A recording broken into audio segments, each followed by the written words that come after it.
This is the story of a writer who conjured a magical world from the depths of hardship, and how her unwavering belief in a boy with a lightning bolt scar changed literature forever. In the misty cobbled streets of Edinburgh, a young single mother faced a daily battle against poverty. Her name was Joanne Rowling, and her world was a far cry from the magical one she was secretly building. We see her huddled in the warmth of local cafes, a baby sleeping in a pram beside her, scribbling furiously on napkins and scraps of paper.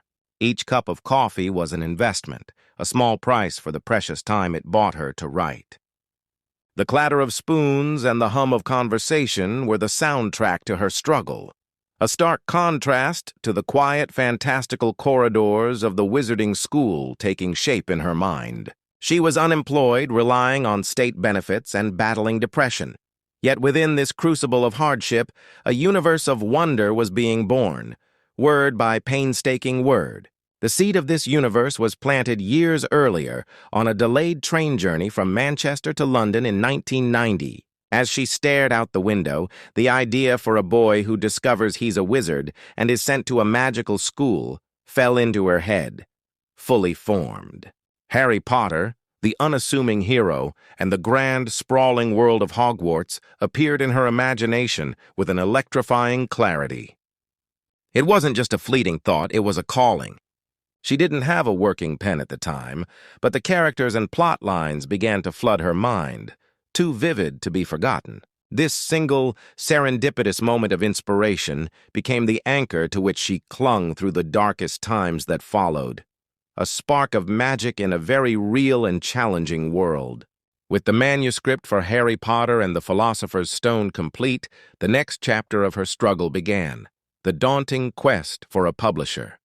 The carefully typed pages, which held all her hopes, were sent out to literary agents and publishing houses, only to be returned, one after another. Rejection letters piled up, a dozen in total.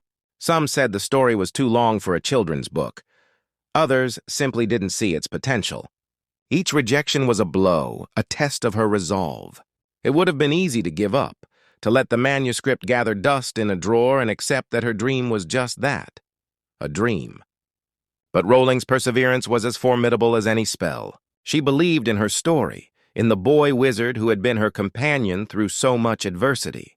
Her persistence was fueled by a mother's fierce determination to build a better life for her daughter and the unwavering conviction that this was a story the world needed to hear. Finally, in 1996, a small London publisher, Bloomsbury, took a chance. They offered her a modest advance, and in June 1997, Harry Potter and the Philosopher's Stone hit the shelves. From that moment, the magic became real. The book's initial small print run quickly sold out as word of mouth spread like wildfire. It wasn't just a book, it was a phenomenon. The story of Harry Potter and his adventures at Hogwarts captured the imaginations of children and adults alike, spawning a global empire of books, films, and merchandise.